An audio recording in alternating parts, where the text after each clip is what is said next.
All right, Revelation chapter 18, we hear the following. After this I saw another angel coming down from heaven, having great authority, and the earth was made bright with his glory.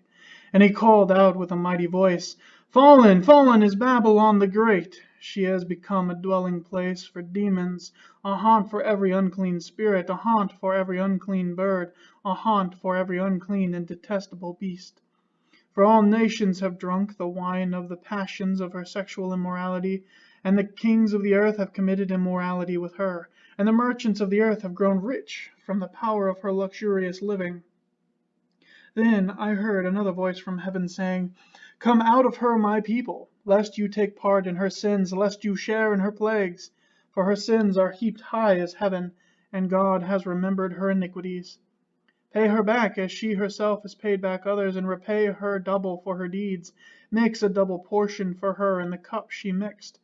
As she glorified herself and lived in luxury, so give her a like measure of torment and mourning, since in her heart she says, I sit as a queen, I am no widow, and mourning I shall never see.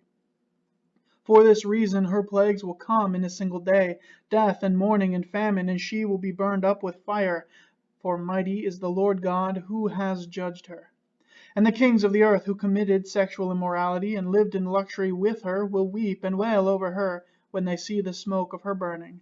They will stand far off in fear of her torment and say, Alas, alas, you great city, you mighty city Babylon, for in a single hour your judgment has come. And the merchants of the earth weep and mourn for her, since no one buys their cargo any more. Cargo of gold, silver, jewels, pearls, fine linen, purple cloth, silk, scarlet cloth, of all kinds of scented wood, all kinds of articles of ivory, all kinds of articles of costly wood, bronze, iron, and marble. Cinnamon, spice, incense, myrrh, frankincense, wine, oil, fine flour, wheat, cattle, and sheep, horses and chariots, and slaves, that is, human souls. The fruit for which your soul longed has gone from you, and all your decadences and your splendor are lost to you, never to be found again. The merchants of these wares who gained wealth from her will stand far off in fear of her torment, weeping and mourning aloud. Alas, alas, for the great city that was clothed in fine linen and purple and scarlet, adorned with gold and jewels and with pearls. For in a single hour all this wealth has been laid waste. And all shipmasters and seafaring men, sailors, and all whose trade is on the sea, stood far off and cried out as they saw the smoke of her burning, What city was like the great city? And they threw dust on their heads as they wept and mourned, crying out, Alas for the great city, where all who had ships at sea grew rich by her wealth. For in a single hour she has been laid waste. Rejoice over her, O heaven, and you saints and apostles and prophets, for God has given judgment for you against her. Then a mighty angel took a stone, like a great millstone, and threw it into the sea, saying, So will Babylon the great city be thrown down with violence, and will be found no more. And the sound of the harpist and musicians, of flute players and trumpeters, will be heard in you no more. And a craftsman of any craft will be found in you no more, and the sound of the mill will be heard in you no more, and the light of a lamp will shine in you no more, and the voice of the bridegroom and bride will be heard in you no more. For your merchants were the great ones of the earth, and the nations were deceived by your sorcery. And in her was found the blood of prophets and of saints, and of all who have been slain on the earth. All right, so what we see, Revelation chapter 18 here, is this final judgment of the harlot. It's connected to chapter 17, which we looked at previously. This angel mentioned here comes from God's presence and is more than likely the same one from chapter 10. So, what do we see here? The final judgment, right? The great city Babylon is destroyed. This harlot is going to be completely abandoned, desolate, devoid of all those who used to take company with her. No longer is she a place of wealth, but instead for wild animals and demons. Right? Governments and merchants are all singled out here because, well, they're the ones who control the nations. Right? The governments set rules, laws, and regulations. The merchants are the ones who provide goods and services. Right? They control the nations. They are singled out here as taking part or observing this final judgment. So, the great prostitute, right? This harlot we looked at last chapter. what we see going on here, right, in verse 4, God is reminding his people to not have anything to do with immorality, to flee from immorality, not associate with those who reject the church, because they also might be swept away by this. Right? Again, as we see over and over in the Bible, God is telling us, he's telling the church to flee from sin, to flee from immorality. Why? Because God is going to repay the apostate church twice over for her sin. Here is the fascinating parallel. Right? This is the great city Babylon as seen today from Google Earth. Right? As you can tell, it's basically been reduced to its foundations.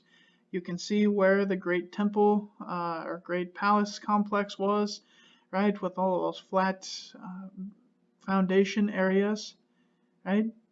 But just as Babylon was once great and was destroyed, so too will be the final judgment of this great prostitute.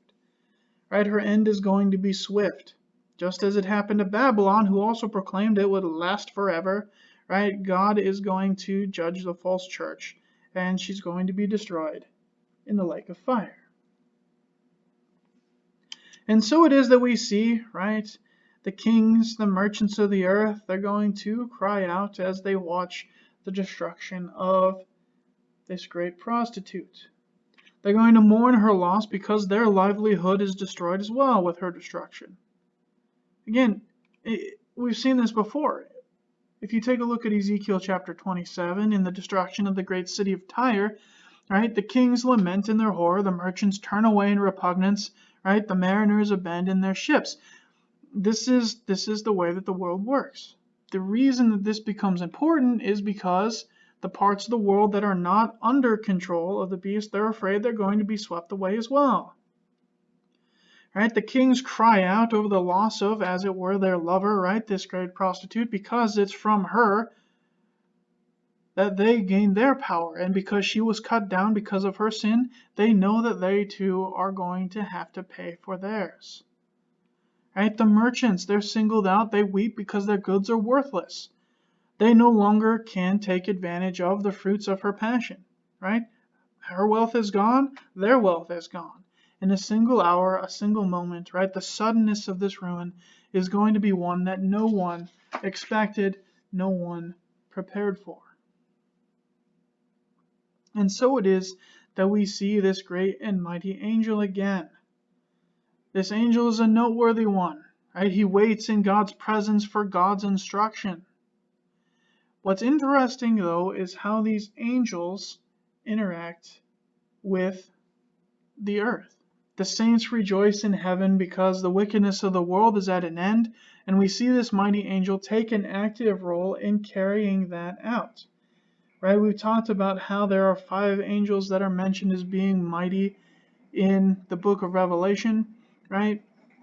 These angels are involved in the church's mission on earth.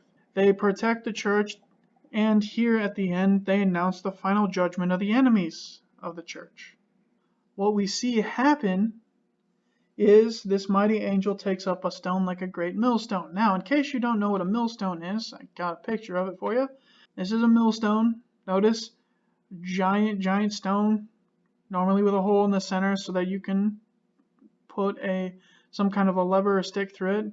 And what would happen is you would grab the other end of that, walk it around in a circle. It would crush your grain, give you the flour that you want.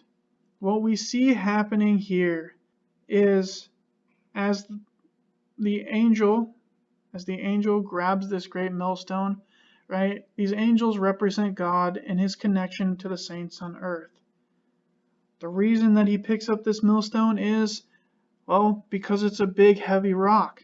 And so as these angels represent God and connect to God's church here on earth and his saints here on earth, this millstone represents the great suddenness, the great fallenness that's going to happen to the enemies of the church. Right? They're going to sink down to hell, never to rise again. Right? Not a sound, not a movement is going to be heard from them. There's going to be nothing from them. Right? The ruin of the harlot, because of the commercial gain that drives the human race to her, right? The apostate church is going to be encouraged and sanctioned, right? Gaining power, gaining wealth. They noticed, right? The merchants notice, the world's going to notice when it all falls apart, right? How much power the false church really had. And it's going to be seen as we read from the text, right? All nations were deceived by your sorcery, right? Sorcery here is a description of false spirituality and wonder. Oftentimes in ancient texts, it's used to describe the use of drugs and cultic practices and things of that nature, right? But here, as we look at this text, it simply means just a false spirituality, right? A false church, a leading away from the truth of the gospel. And what we see, right, the blood of the saints calls for vengeance, and we've seen this from almost the very beginning of the book of Revelation, and now is the time when God is going to give them their justice.